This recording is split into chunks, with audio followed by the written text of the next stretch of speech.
These are the men who served in the 84th Infantry Division during the final months of World War II.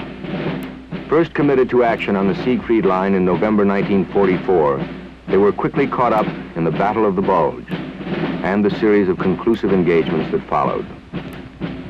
This is their story.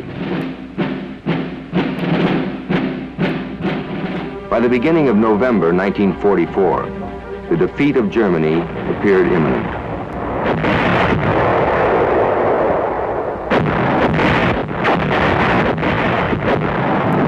To the east, Russian armies had pushed their way through Poland and the Balkans. To the south, Anglo-American forces were moving relentlessly up the Italian peninsula. To the west, Allied armies, having advanced through France and the Low Countries, now gathered along the borders of Western Germany.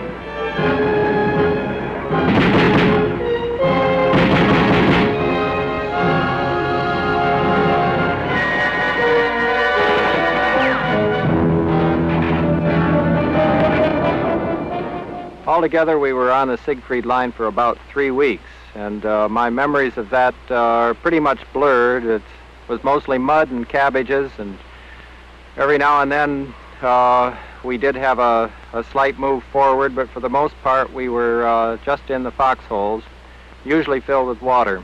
American soldiers, on the whole, I believe, find it very difficult to hate.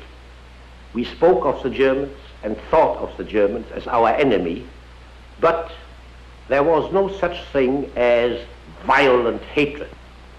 The non-commissioned officer in the American Army is unique. He has to be the leader of his men, but many of the men under him can also be leaders. One of the chief problems that faces any replacement officer is measuring up to the opinions the men had of the officers that commanded them before. And after we got all the battalions settled down in their foxholes for the night, I dug out a pair of blue silk pajamas that my wife had insisted that I put in my bedroll, and put them on and crawled in my bedroll to sleep for the night. Of course, this news spread around over the battalion immediately, and my purpose was achieved because all of the men felt that if the old man had gotten in his silk pajamas and gone to bed, that certainly there was no trouble or they weren't in great danger, so they relaxed and were able to get a good night's rest. These are the men who served in the 84th Infantry Division, a division that distinguished itself in a series of critical engagements during World War II. Thus, this story could be the story of any infantry division where the uncommon virtues of courage, endurance, and self-sacrifice became the commonplace.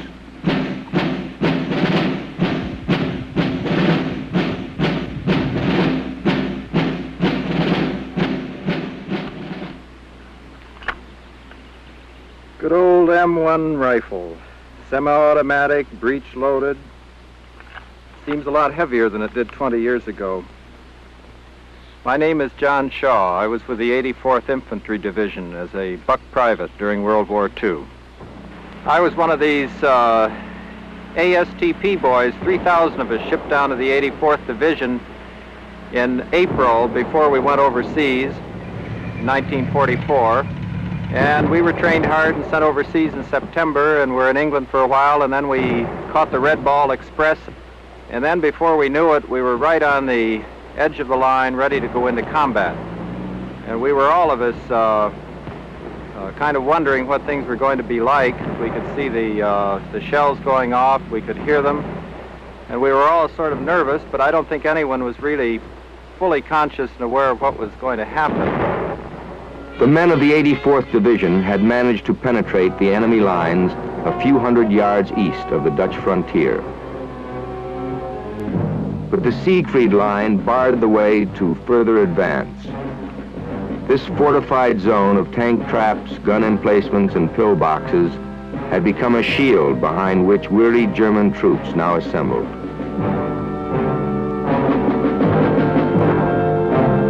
General Siegfried Westphal, Chief of Staff to Field Marshal von Rundstedt, had this to say of the situation. It was essential for the German High Command in the West to gain time in order to re-equip the West fortifications, called Siegfried Line, for defense purposes. We had to make every effort, therefore, to see to it that our troops could maintain this position as long as possible.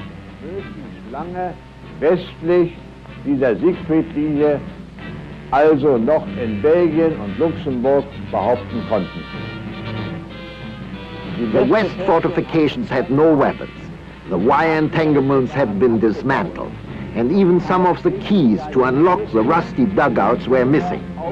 The defensive value of these constructions was so minimal that the soldiers preferred to live in a trench under the open sky rather than have the concrete ceiling collapse over their heads.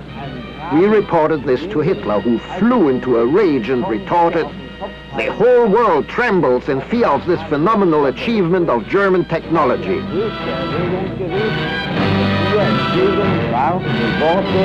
Die ganze Welt zittere vor diesem Wunderwerk deutscher Technik. The 84th Division's immediate mission, part of a general offensive, was to crack the Siegfried Line at the town of Geilenkirchen, and then establish beachheads on the nearby Rohr River. Beyond lay the main objective, the Rhine. I'm Lieutenant General Lewis W. Truman.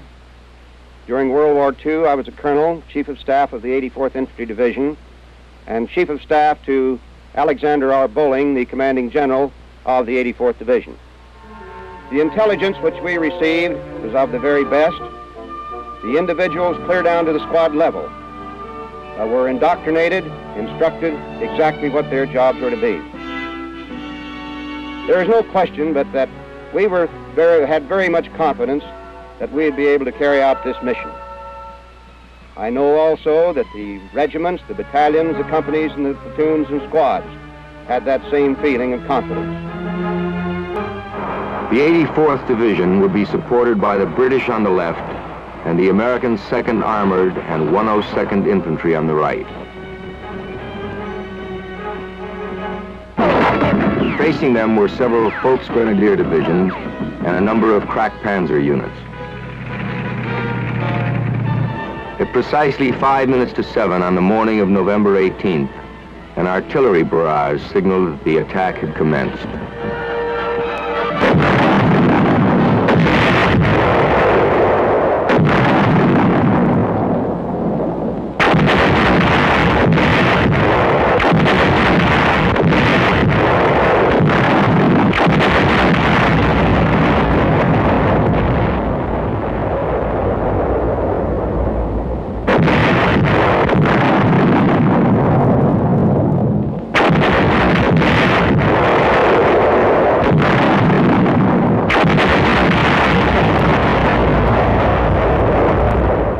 Geilenkirchen was about 3 miles away from where we were, and so happened that our regiment was leading the attack, and happened to be in the 1st platoon of the 1st company, and I happened to be in the 1st squad of the 1st platoon, and so happened that I was the 1st scout. So I was first. And we came through a little woods and out onto a sports plot. So we shot across this clearing and into the outskirts of the town. And there was a trench there, and we walked up the trench, all of us feeling pretty happy at this point and pretty proud of ourselves for having gotten that far. And it seemed to me the whole company was strung out into one big line. And all of a sudden, a German in a window 3 blocks away opened up on our column in this trench with a machine gun. And of course, we all hit the dirt. And we just waited there for somebody to do something. Finally, a British tank lumbered up the street off to our side and fired 2 shells right into that window. And that was the end of that.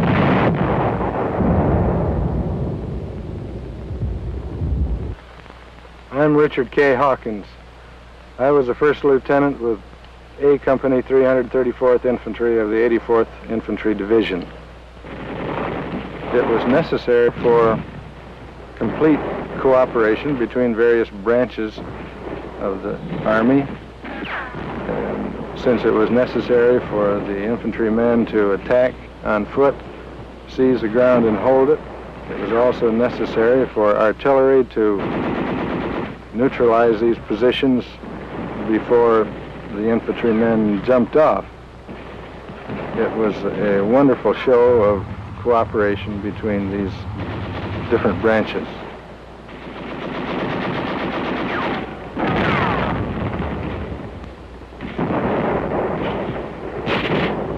We got through Geilenkirchen and we started on the road that we thought was taking us right to Berlin.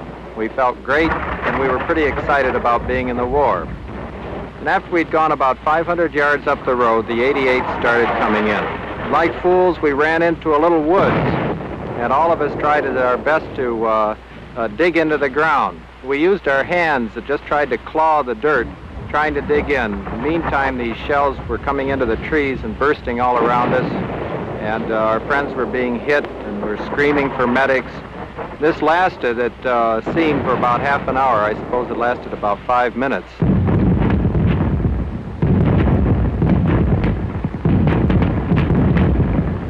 I am Fritz Kramer. I was with the 84th Division as a rather elderly soldier from my 35th to my 37th year. I do remember very clearly now the feelings we had, like all men who go into battle for the very first time. We were uncertain. We were very unsure of ourselves. We knew very well that combat was very different from training. And I remember this excitement, and I may frankly say, for all soldiers who may come after us, we were also full of fear.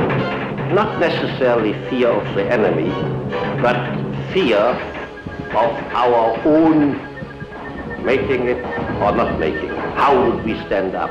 I think our general told us later that he had been praying in those hours when he committed the men he had trained for the first time for combat. I know now, and we all know now, that the battle went well and that our one regiment that was attached to combat-proven British forces did well, found the praise of the British, and we immediately gained an extraordinary increase in self-confidence. We had met the enemy, and while we certainly hadn't performed any great heroics, we felt our self-confidence greatly increased. I'm Donald Phelps. I was a sergeant in the 333rd Infantry of the 84th Division. We found that we could sneak up to pillboxes easily at night, hit and run. The biggest problem in this type of action was that the regular emplacements of the German army and the pillboxes had everything so zeroed in that all major road intersections were under constant interdicting fire.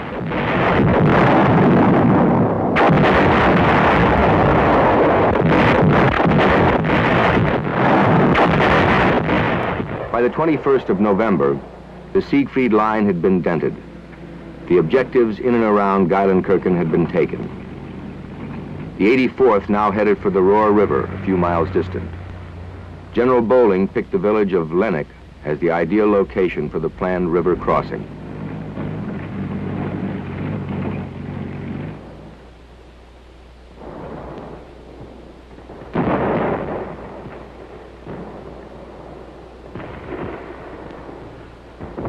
Before our actual combat experience, we always thought that engineers were people who came along after we passed through and repaired bridges and so forth.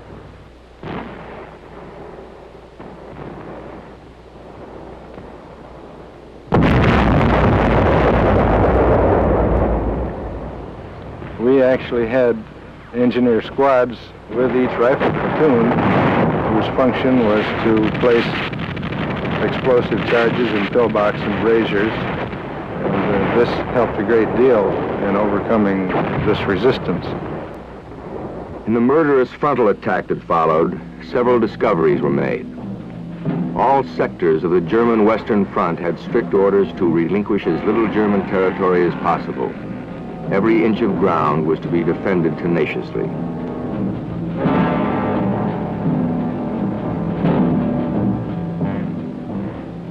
The uncertainty concerning the Allied situation posed an especially conspicuous problem.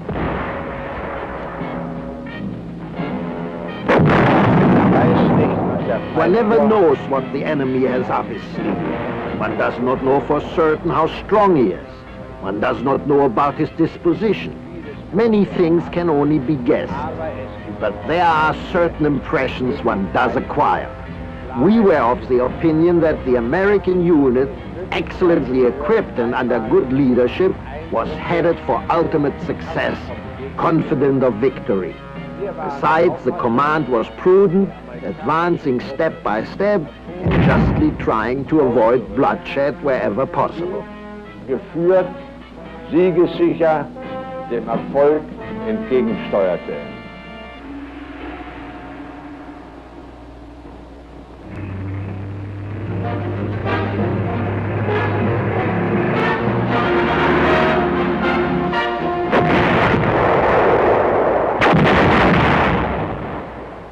By the end of November, the German defenses west of the Ruhr had been either captured or neutralized by men of the 84th Division. On December 2nd, the coveted prize of Lennik fell to the neighboring 102nd Division.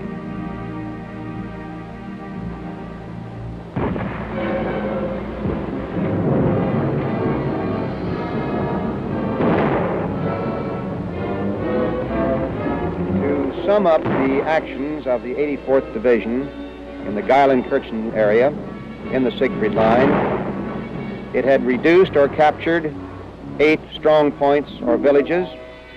It had captured or destroyed over 112 bunkers. It had captured 28 officers and over 1,500 enlisted men. It had engaged 15 different kinds of German units, to include SS troops and panzer units. And we might say, as an overall sum up, every mission had been accomplished.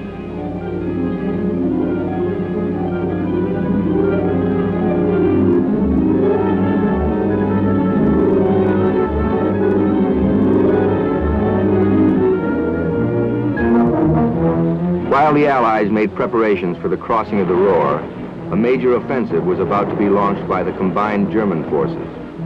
The offensive, codenamed Watch on the Rhine, would be more generally known as the Battle of the Bulge. It was Hitler's last opportunity to achieve the initiative on the Western Front, and at least 28 divisions would be engaged in this desperate gamble.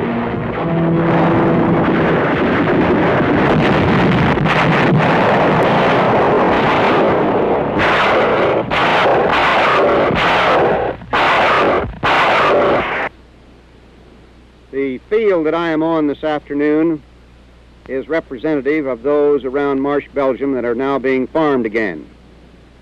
In December of 1944, much in contrast, these fields were not being farmed. There were streams of refugees all through the area, again moving out because the intelligence was, or their rumors were, that the Germans again were coming into the town of Marsh.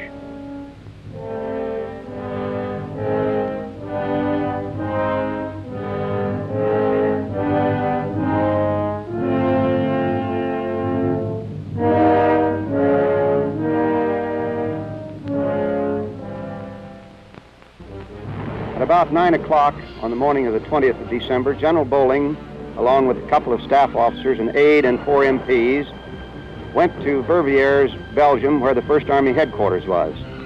He asked what the enemy information was, and the only thing they could tell him was it was fluid. Also, he asked for what the mission of the division would be in the Marsh area. He was told that there the division should go into an assembly area.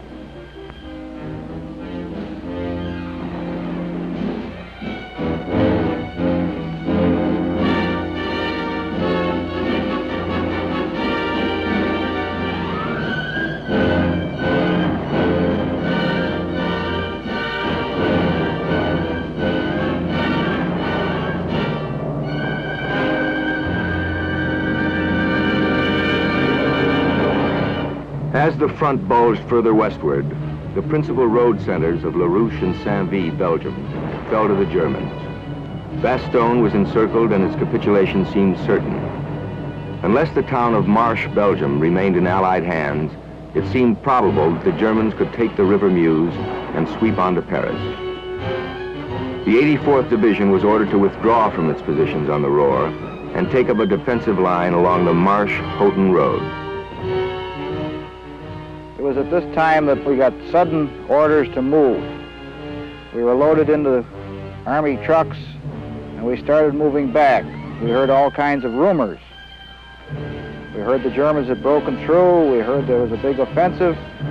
Everything was confused, but all we knew, we were on the road and moving again.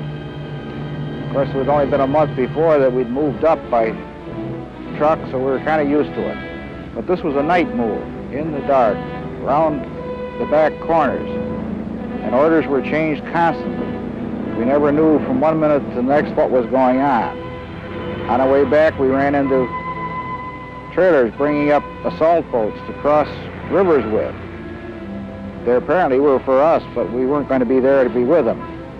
We finally found that at the end of this truck route, which was very circuitous, we ended up in the town of Marche in Belgium. And although our orders were a little unclear, we were told to hold the town at all costs. We had our first snow at this point, and digging foxholes in icy ground was a little difficult. But we kept always on the move. And our company seemed to be ending up as Division Reserve. So we were sent here and there on little jobs and filling up the gaps and trying to get the situation under control. We spent our first night in Belgium billeted in a huge stone barn with hay and big fat cows and horses chomping around us, and we were excited to be where once again there was some life. We went down the road and had a nice chicken dinner with some eggs and milk, food that we hadn't had, it seemed like weeks and weeks. And there seemed to be no nervousness about Germans until later on that night when we spotted way across the valley a column of tanks going up the road, and somebody pointed out that those were German tanks, and we had been told we were miles and miles behind the front. And that's when we realized that there was a good deal of confusion in the general picture in Belgium. Well, after that, we went by truck to a little town called Wanlan and met a very lovely Belgian woman in a French or a Belgian chateau who had two daughters, and she was just getting them into the car to drive them to Brussels. She said they had an appointment with the oculist, and it was only later that we realized she was fleeing as fast as she could, and she knew that the situation was very bad. And later on that night, we had our first encounter with some German tanks which came along and fired at us, and we fired back, and they went on back the road that they'd come from, but we realized we were in what they call a fluid situation with nobody quite certain where the front lines were, least of all us. I'm Major General Bill Sutton, and I was a battalion commander in General Bolling's 84th Rail Splitter Division during World War II. I arrived at the rear CP of the 84th Division in Holland on the 20th of December 1944 and moved down with the division to Marche, Belgium on the 22nd of December. To say that the situation was fluid is putting it lightly. In Marche, Belgium, every other house was occupied by Germans, and there was firing up and down the streets.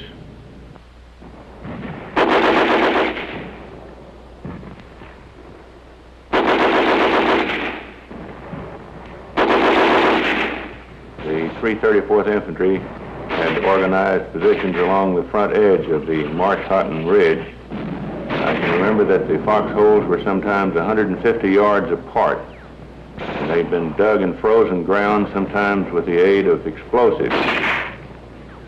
The position was considerably overextended, and various pockets of German tanks and infantry existed all up and down the line.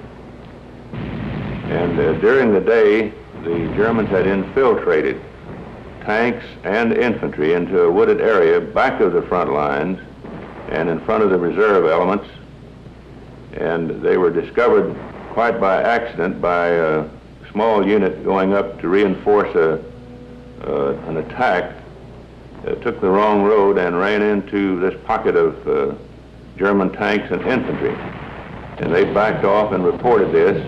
The 84th Division Artillery fired on this pocket, which was pretty well defined, and they knocked out all of these tanks and killed several hundred Germans. When the artillery had finished firing, one battalion, I remember the 326, had only 6 rounds of ammunition left. We had other ammunition on the way, but no one knew exactly when it would get there, and it was a rather touch-and-go situation. There are many things imprinted on my mind that will make me always remember the kind of stuff our American soldiers were made of. One incident in particular occurred in the Ardennes during the Battle of the Bulge. We were advancing toward Bâle, Belgium, and a mortar shell came in and wounded several men right close around me. There was one man that was almost in arm's reach of me, and I could see that he was hit badly with the back of his head practically blown off, and he was in a state of shock. I tried to comfort the man, prop his head up until the medics could reach him, and all this time, and I shall never forget this man was trying to apologize for me for being hit, and sorry, almost crying, because he would not get to carry on with the battalion and continue the fight. The Marsch-Houghton line, situated as it was at the extreme tip of the bulge, received the full weight of the German attack. Chance had placed the fate of this offensive in the hands of an American infantry division. For the men of the 84th, there was no question as to what I found the safest place to be in any attack was in the assault wave, because we were upon the enemy before he knew we were coming. We escaped much of his small arms fire, and in addition, we didn't get the retaliation from his artillery that the waves following us got. And in this town, as we did on all of our objectives, each company commander and separate platoon that was ordered to take a certain position followed the practice of writing a message on an egg, on a fresh egg, that they had taken their objective and what time, and sent this by messenger to the battalion sergeant major at battalion headquarters. And this is where we got our fresh eggs as we crossed Germany.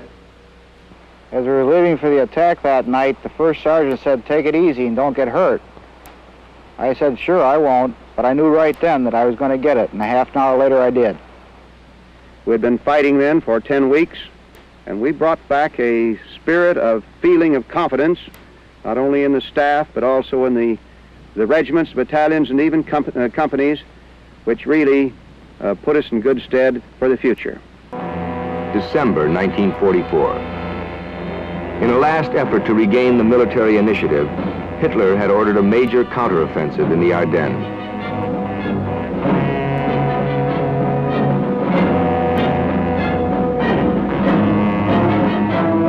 As fog and sleet grounded all Allied planes, German infantry and panzer units swept 50 miles into Belgium, recapturing the key road junctions of Saint-Vit and La Rouche, and surrounding the defenders of Bastogne. A major part of the German attack was turned against the town of Marche, Belgium, the key to the River Meuse, beyond which lay Paris, only recently liberated, and Antwerp, the Allies' chief supply port.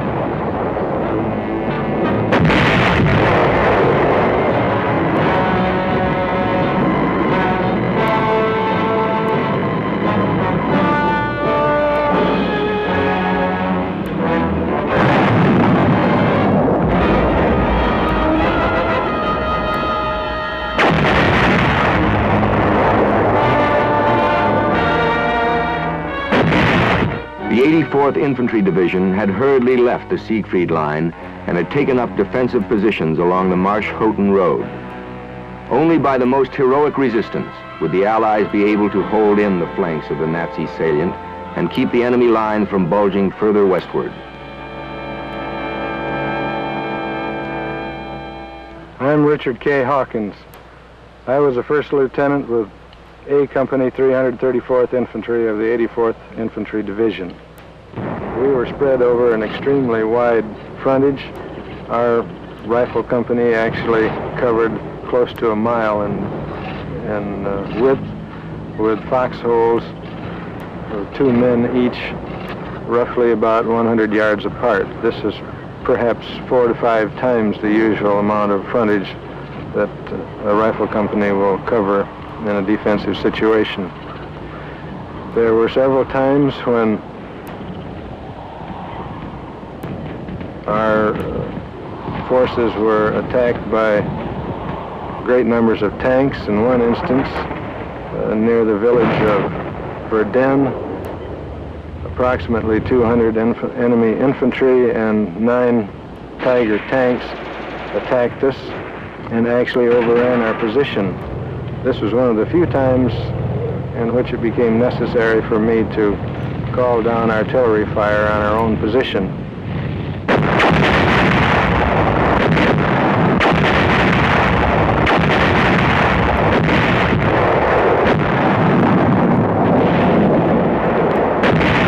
Enemy casualties during the Battle of the Bulge were much higher than ours, due to the fact primarily they were expending themselves against defensive position, and this happens in any battle. However, they had far overextended their supply lines, and many of the troops that we captured had not had any food for some time, and I would say that their casualties outnumbered ours by at least 3 to 1.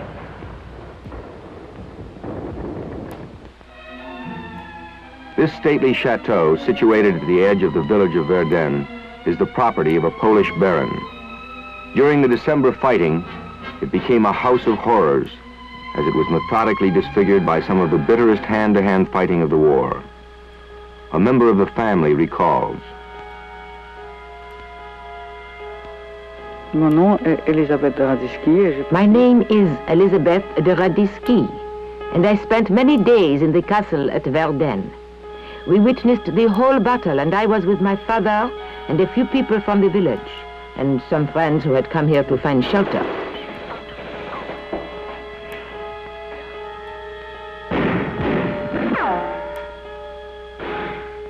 We spent 5 days and 5 nights in the cellar of the castle. First came the Germans, then Americans. Generally, we could not tell who was in the castle, although we did notice that the Americans wore rubber soles. They walked softly, whereas the Germans, who wore metal tips, were very noisy.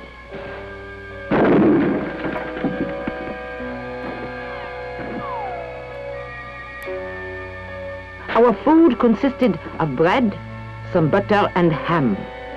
The real problem was to get water. We had to walk through corridors where Germans and Americans were often fighting in order to reach the faucet where we could get the water. Sometimes we would meet Americans, sometimes Germans.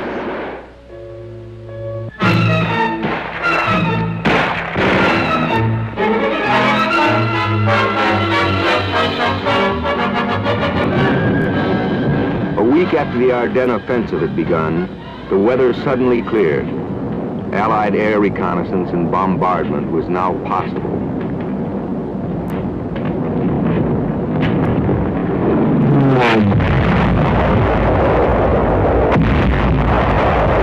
Although Allied air superiority was complete, the ground fighting remained intense throughout the Bulge.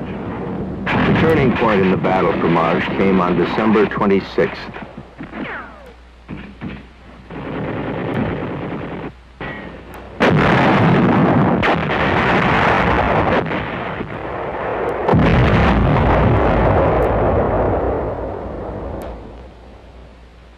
I'm Donald Phelps. I was a sergeant in the 333rd Infantry of the 84th Division. I was leading the company column on the left-hand side of the road, and the company commander was leading on the right-hand side. As we broke over the top of the hill, it became apparent that there were some armored vehicles ahead of us. I knew that we needed something to really go after vehicles of this type with, and that the bazooka, which was being carried by another man farther back in the first platoon, did not come up as fast as I'd like. I found the bazooka back in the platoon behind me, but found the ammunition was across the road. I loaded once, got up real close, and fired.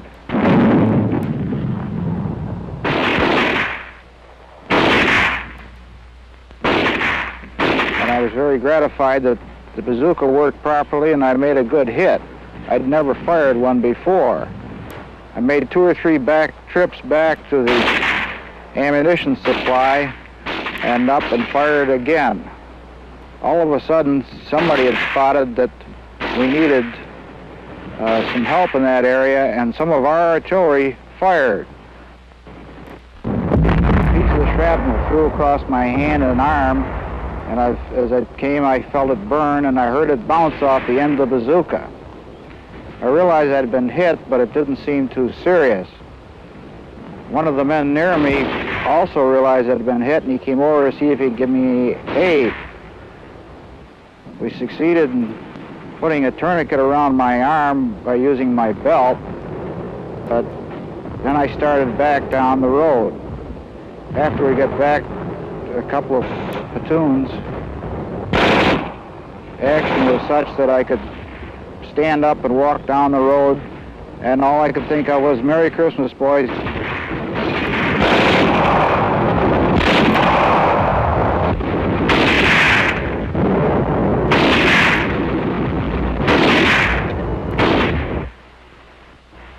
My name is John Shaw. I fought as a buck private with the 84th Infantry Division during World War II. It was excruciatingly cold, and I remember trying to get a drink from my canteen, which was frozen solid. And so we started out through the woods, crouching and moving forward. And then someone yelled, "Fire," and shout. And so we started firing and shouting. And the tracers went through the woods, and we moved on in a kind of hysterical way, getting more and more excited as we moved forward and heard more noise and were firing. We went perhaps 20 feet or 25 feet, and all of a sudden there was that terrible noise that a person hates to hear, the little pop of a flare. And it was a German flare, and it lit up the whole woods. And there we were, and there they were. The Germans then opened up with machine gun fire in 88s, and I know I had a kind of sinking feeling that this was it.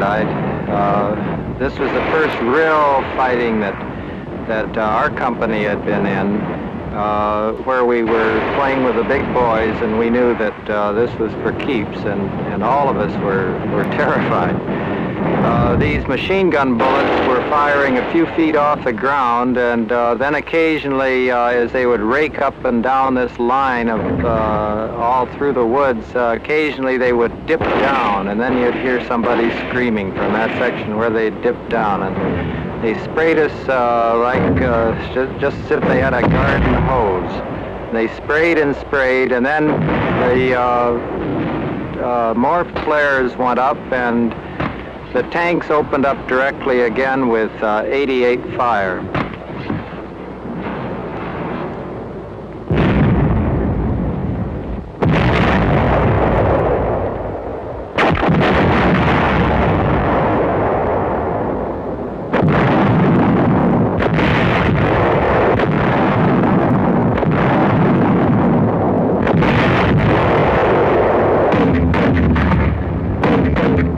On my left was killed outright, and the man on my right on the other side, who was equally close, was wounded very seriously. His kneecap was blown off, and the cries and shrieks of wounded really went up then.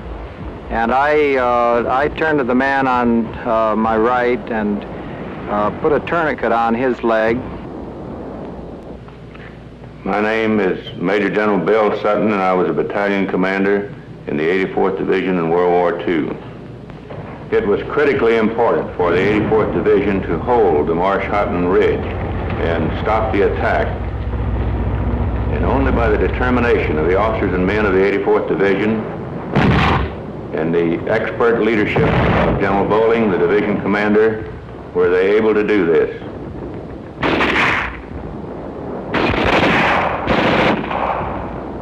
After the German advance was stopped in the last few days of December, the Germans were noticed to be digging in front of the position, which indicated they did not intend to continue attacking.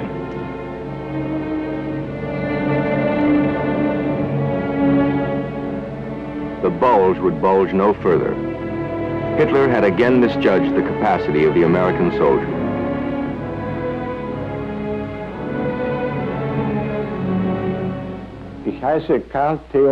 My name is Karl Theodor Siegfried Westphal. My last rank in the German army was that of a general of the cavalry. From the beginning of September 1944 until May 1945, I was commander of the General Staff of Commander-in-Chief West. Hitler had a vast and extensive technical military knowledge, but he was a fanatic. Fanatics are known for their disability to keep a cool head and weigh their thoughts carefully. This, however, is an absolute necessity for the strategist. At the same time, Hitler was not inclined to consider the enemy capable of accurate and fast action. He was and remained a military dilettante. Das ist aber Voraussetzung für den Strategen. Ebenso war nicht geneigt, dem Gegner richtiges und schnelles Handeln zuzubilden. Daran ist gescheitert. War und blieb ein militärischer Dilettant. The cost to Germany of Hitler's miscalculations would be staggering. More than 250,000 men dead, wounded or captured. At least 1,400 tanks and guns destroyed or abandoned. Slowly and painfully, the remnants of the once proud Wehrmacht retreated behind their shattered western defenses. It was the beginning of the end. By the 3rd of February, the 84th Division had again moved back to their positions on the Siegfried Line. Their watery objectives lay before them: the Ruhr, the Rhine, and the Elbe.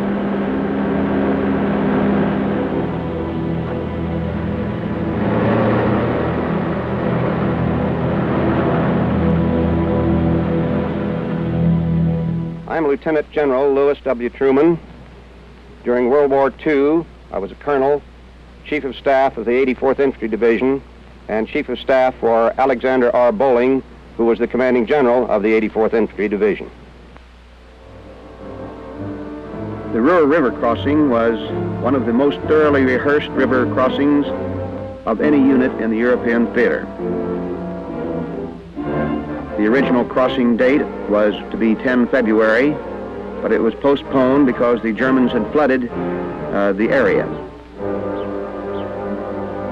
So we then had about 2 more weeks in which to work out all the details very thoroughly and to rehearse all the units for the overall operation.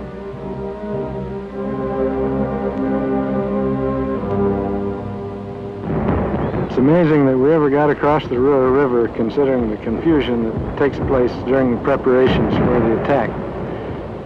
If you can imagine us being pitch dark with a narrow road with huge trucks with pontons for the assault bridges to come later along one side of the road and a very narrow strip available to move up troops through. When you consider the horrible noise of the artillery preparation, which lasted for 45 minutes prior to our crossing, during which time commands can't be heard, and it's very difficult to give any orders and expect them to be carried out.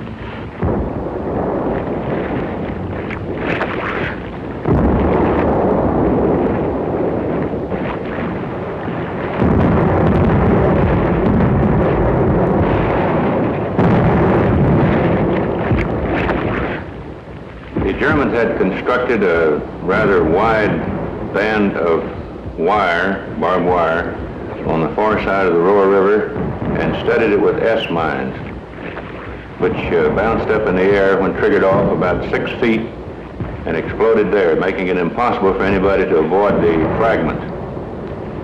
This minefield and barbed wire on the far side of the river made the Roar River one of the biggest little rivers in the world as far as I was concerned.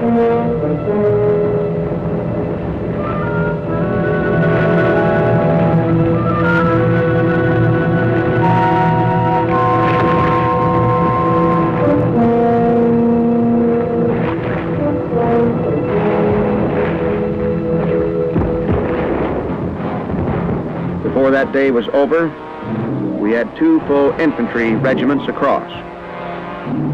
The Germans were caught off balance. They did counterattack us at the town of Ball, but they were unable to organize themselves fast enough. And after 3 days, our position on the other side of the river was secure. It was General Bolling's impression at that time that the German soldier was no longer the same soldier whom we had faced earlier. The point now was to break through all of the resistance and give the enemy no time to catch his breath or to recover even for a moment.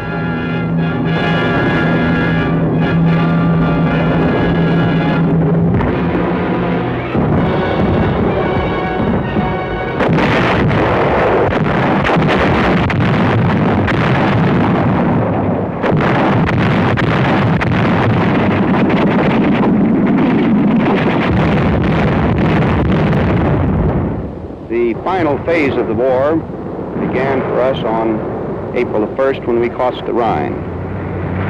Everything we had was on wheels and they were all turning.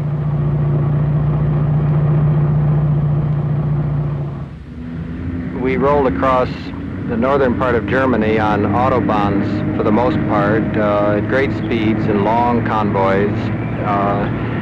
This was exciting because we were covering so much ground compared to what it had been like on the Siegfried line earlier. And we rarely had to get out of the trucks except when we'd run into a rash of firing, then we'd have to jump out and run for cover, and then after a while the whatever difficulty would be taken care of, and then we'd roll on again. If combat can be described as fun, this was, because the weather was fine and we were rolling and we were going through a part of Germany which had not been much shot up, and we saw civilians for the first time, German civilians, and we were able to shout at Troy lines and do all the things soldiers like to do. Allied morale was high, for each man of the 84th knew that the war was near its end. During the more and more frequent lulls in fighting, there was time for a little relaxing, time even for the humorous anecdote. Army rations were pretty good, but one day after too many servings of corned beef, we spotted a half-starved German chicken. One of the men went out gunning for it. He was using an M1 rifle, but he had armor-piercing bullets in it. The soup we made that night, we had to strain the bones through our teeth. I am Fritz Kramer. I was with the 84th Division as a rather elderly soldier from my 35th to my 37th year. In one respect, I have to admit, however, I probably was not a very typical and normal soldier. I did like the army food. I wanted to get lots of food, I got it. I wanted to get simple food, I got it. Very many of my playmates felt that the army food was not good, but I must say in this connection that I have found in life that the people who, when traveling, complain that the oysters are never fresh enough and the champagne never cold enough are generally people who at home had neither champagne nor oysters.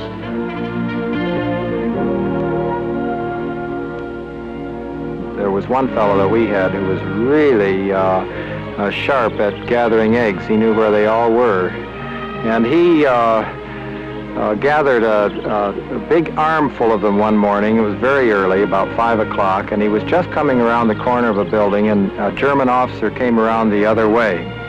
And they stared at each other for a second, and then he took the eggs that he had in one hand, and he threw them all, about 5 or 6 of them, right at the German officer. And the German then ran around the building the other side. And later on, the German said to us in impeccable English, he said, "You know, you fellows are lousy soldiers." He said, "I've been trying to surrender all night long." And he said, "Now finally you throw eggs at me." And here he said, "I've been trying to surrender."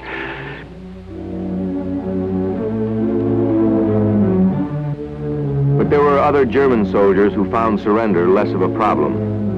This experience was noted by a new member of the 84th Division, Lieutenant Colonel Alexander Bowling, Jr., then a rifle company commander and a son of the commanding general.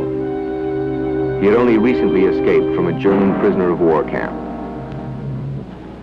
By the end of April, A Company had reached the Elbe River. And this started a short but rather strange life for the men in the unit. The Germans had naturally withdrawn across the river to the other side, and they permitted us, strangely enough, to enjoy a degree of freedom during the daylight hours.